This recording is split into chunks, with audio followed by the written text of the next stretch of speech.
శ్రీకాకుళం కాశీబుగ్గ అంబేద్కర్ విగ్రహానికి పూలమాలలు వేస్తూ తదనంతరం మీడియాతో మాట్లాడిన మాజీ మంత్రి సిదిరి అప్పలరాజు మాట్లాడుతూ ఎక్కడో బీహార్, ఉత్తరప్రదేశ్లో రాజ్యాంగం వ్యవస్థకు కంట్రోల్ ఉండదని చాలా సినిమాల్లో చూపిస్తుంటారు. అక్కడ దోపిడీలు, హత్యలు జరుగుతుంటాయని, కానీ ప్రస్తుతం మన ఆంధ్రప్రదేశ్లో ఆ పరిస్థితి చూస్తున్నామని అన్నారు. మాజీ మంత్రి జోగి రమేష్ ఇంటి మీద దాడి, అలాగే అంబటి రాంబాబు మీద హత్యాయత్నం, ఎటుపోతుంది మన రాష్ట్రం అని అన్నారు.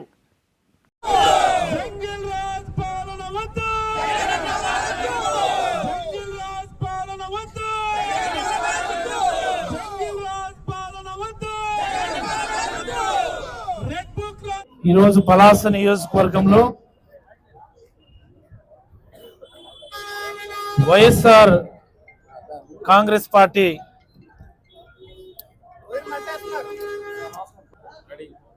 అందరికీ నమస్కారం.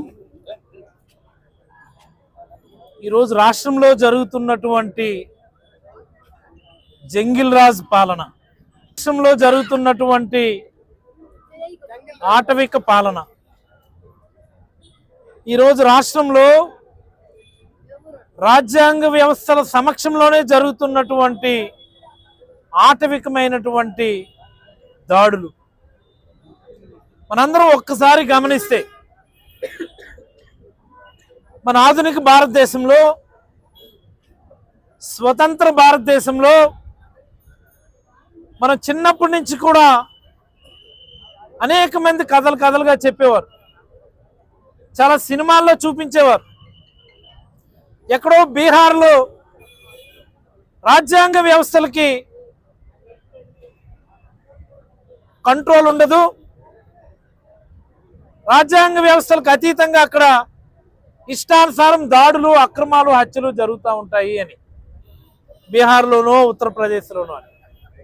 ఇవన్నీ గతంలో మనం చూసాం. మరి ఈరోజు అవన్నీ ఆంధ్రప్రదేశ్లో అక్షరాల నిజమయ్యాయని సందర్భంగా రాష్ట్ర ప్రజానీకాన్ని అందరికీ కూడా తెలియజేయదలుచుకున్నాను. నిన్న మాజీ మంత్రి జోగి రమేష్ ఇంటి పైన పాశవికంగా దాడి, మొన్న అంబటి రాంబాబు గారి మీద హత్యా ప్రయత్నం. ఎటు వెళ్తుంది ఈ ప్రభుత్వం? చాలా స్పష్టంగా అడగదలుచుకున్నాను నేను. అంబటి రాంబాబు గారు ఏదో అన్నారని, పాప ఆయన మాట్లాడినటువంటి మాటలు నేను అని ఉండకూడాల్సింది అని ఆయన పాపం పశ్చాత్తాపం కూడా వ్యక్తం చేశారు. ఇన్ కేస్ రాంబాబు గారు మాట్లాడిన మాటలు, జోగి రమేష్ గారు మాట్లాడిన మాటలు పరిగణనలోకి తీసుకొని మేము దాడులు చేస్తాం, మేము ఇంతే అనుకుంటే, మరి గతంలో మీరు మాట్లాడినటువంటి మాటలేంటి? చంద్రబాబు గారు మాట్లాడలేదా? నీ అమ్మ మొగుడిచ్చాడా, మీ అమ్మమ్మ మొగుడిచ్చాడా అని మాట్లాడలేదా? ఏకంగా చంద్రబాబు గారు అయితే జగన్మోహన్ రెడ్డి గారు పుట్టు గురించి మాట్లాడారు. లోకేష్ గారు అయితే పచ్చి బూతులు మాట్లాడలేదా? లండన్ ఏమో మొండ్ల కోసం వెళ్తున్నారట, ఈయన వెళ్ళి చూశారు, బాత్రూంలో కూర్చొని చూశాడు ఈయన. వీళ్ళు మాట్లాడిన మాటలు ఉన్నాయి కదా రికార్డెడ్గా. వాళ్ళ మంత్రులు, ప్రెజెంట్ ఇప్పుడున్న మంత్రులు గతంలో మాట్లాడిన మాటలు మనం చూడలేదా? అసెంబ్లీ స్పీకర్ చింతకాయలు అయ్యన్న పాత్రుడు మాట్లాడితే నోరు తెరిస్తే బూతులే వస్తాయి తప్ప ఇంకేమీ రావు. ఆయన కూడా ఈరోజు వచ్చి నీతులు చెప్తా ఉన్నాడు. ఆ పట్టాభి ఆయన వాగుడు మనం మర్చిపోయామా?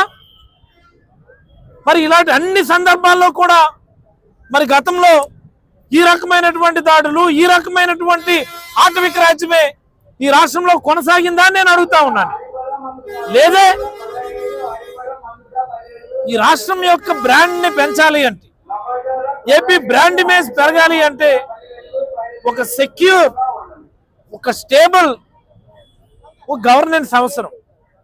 అప్పుడు మాత్రమే పారిశ్రామికవేత్తలు, పరిశ్రమలు ఇంకా ఈ రాష్ట్రానికి వచ్చి రాష్ట్ర అభివృద్ధికి ఉపయోగపడేటటువంటి అవకాశం ఉంటుంది.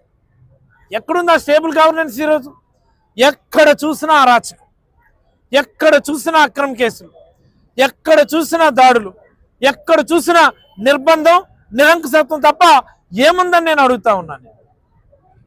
నిన్నటికి నిన్న ఎంఆర్పిఎస్ నాయకుడు కర్నూలు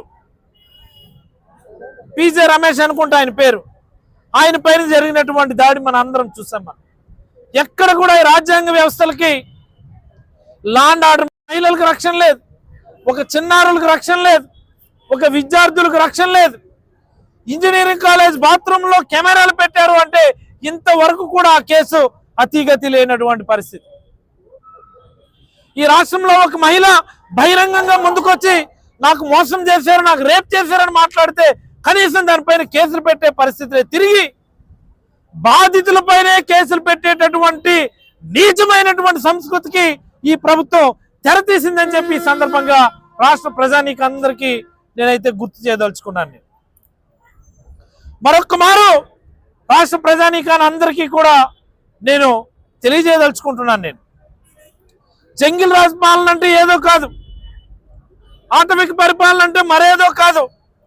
ఎక్కడైతే రాజ్యాంగ వ్యవస్థలు పూర్తిగా కుప్పకూలిపోయి రౌడీ మూకలు, దొంగలు, రౌడీలు స్వైర విహారం చేస్తూ వాళ్ళకు నచ్చిన కాడికి దోపిడీలు, దుర్మార్గాలు, హత్యలు, మానభంగాలు చేస్తారు. దాన్నే మనం జంగిల్ రాజ్యం లేదా ఆటవిక రాజ్యం అంటాం. మరి ఎగ్జాక్ట్లీ ఈరోజు ఈ రాష్ట్రంలో అదే పరిస్థితి ఉంది కదా.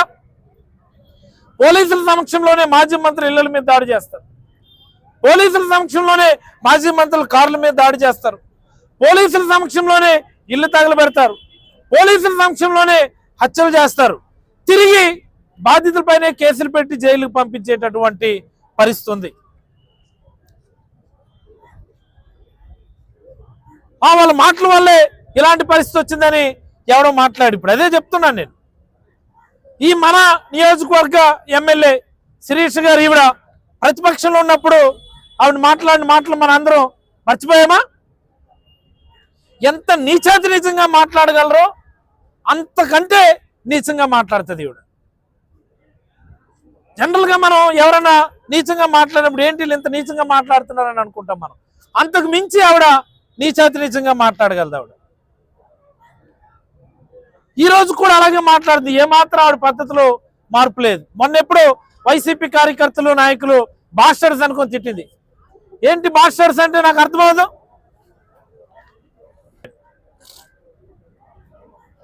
తెలుగులో దాని మీనింగ్ ఏంటి? మరి మిమ్మల్ని ఏం చేయాలి? తెలుగులో దాని మీనింగ్ ఏంటని అడుగుతున్నాను నేను. తెలుగులో దాని మీనింగ్ ఏంటని అడుగుతున్నాను. ముందుకు రావడం, నీతులు చెప్తుంటారు. మళ్ళీ భాష సక్రమంగా ఉండాలి, భాష పైన నియంత్రణ ఉండాలి, మాకు తెలుసు.